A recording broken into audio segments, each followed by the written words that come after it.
So these are the new Bose QuietComfort II earbuds, and I've been using them for the past week or so, and I wanted to give you my overall thoughts around these new earbuds from Bose, but also since the new AirPods Pro 2 came out a few weeks ago as well, I think it only makes sense that we kind of compare the two a little bit and see which one I might prefer. The first thing worth mentioning here is that these QC2s are actually more expensive than AirPods Pro 2, retailing for $299 as opposed to $249.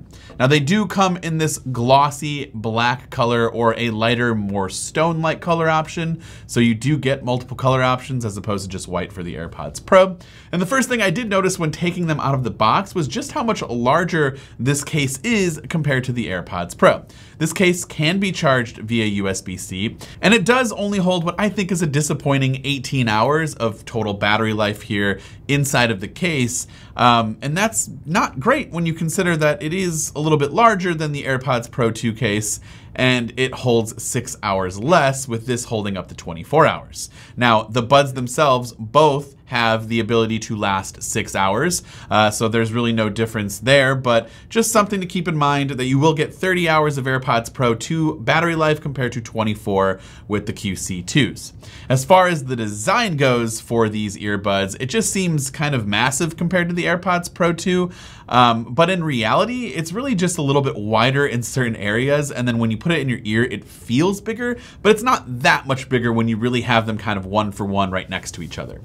The fit isn't bad either once you figure out which ear tip and stability band that you need. There are 3 ear tips and 3 stability bands included inside of the box, and you can easily change them out if needed. And just like AirPods Pro, the app for the Bose QC2 earbuds have a fit test inside of the app so that you can make sure that you get the right fit and follow some of the instructions that Bose kind of recommends in order to get that fit that would be more comfortable for you. Now, I'm not really a huge fan of this design overall, even though it's kind of a stem-like design like the AirPods Pro, and I'm really not sure what exactly I don't like about these in terms of the way they look and feel.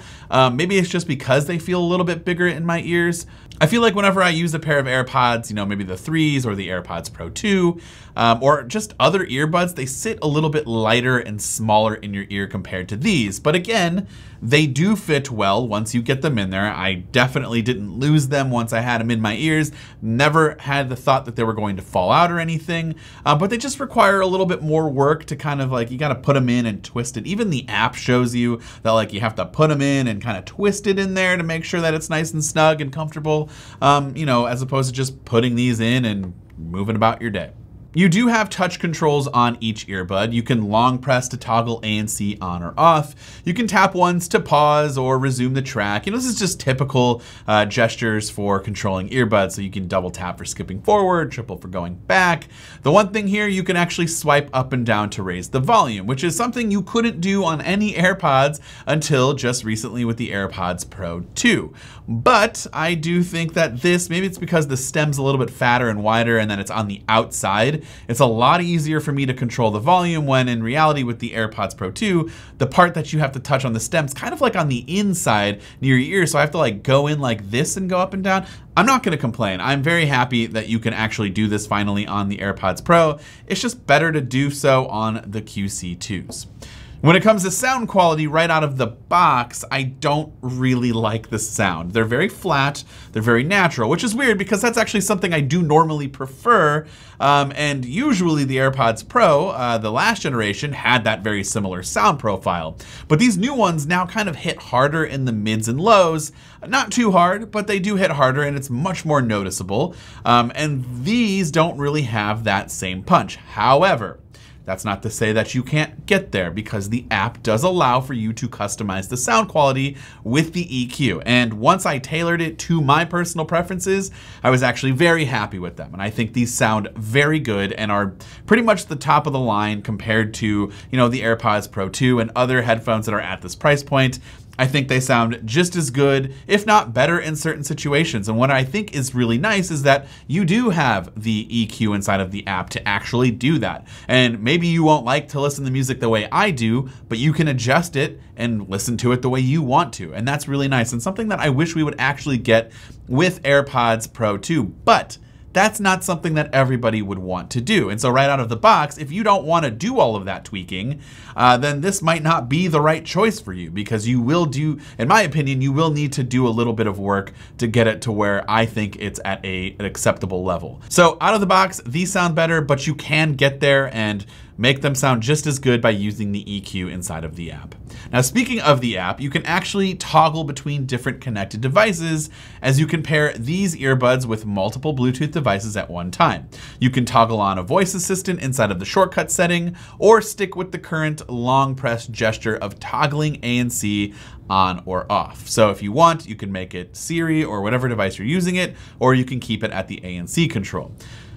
There's also the ability to mess around with different ANC modes, and you can, inside of the listening mode section, add up to 4 custom profiles. Now, there are already 2 available. I believe Quiet is simply just more ANC, basically ANC at the maximum level, and Aware is more transparency and virtually no ANC, so that you can hear the surrounding environment if you want to.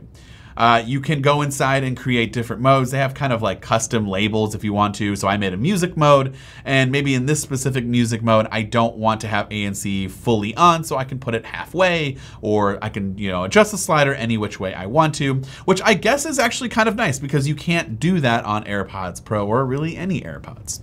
Now, here's what I'm a bit bummed about with these headphones, and this is really something you can't make better inside of the app, unfortunately, and that's actually ANC and transparency. I don't think ANC is bad. It's just as good as some other, top-notch competitors out there. I'm just really spoiled by AirPods Pro, and honestly, with the new AirPods Pro 2, I didn't think that this could get any better, but Apple did actually manage to make these better, and they say it's 2 times better.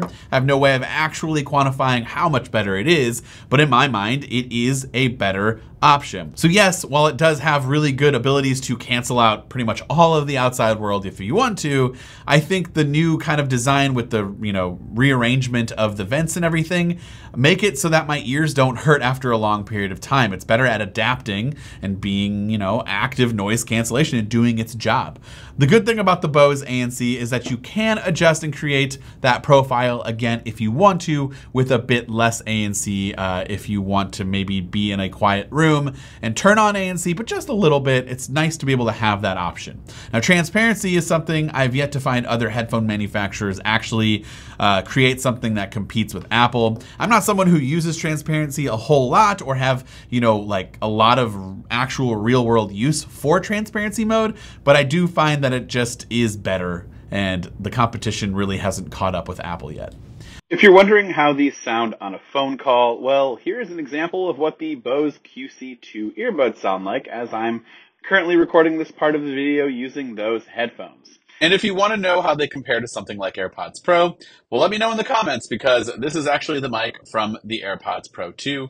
So I want to know which one sounds better. Be sure to let me know down in those comments. Overall, these are very good in-ear headphones. Bose has always had the reputation of making good headphones, but for the price, and especially if you're an Apple device owner, I would probably recommend getting the AirPods Pro 2 for $50 cheaper over these QC2s.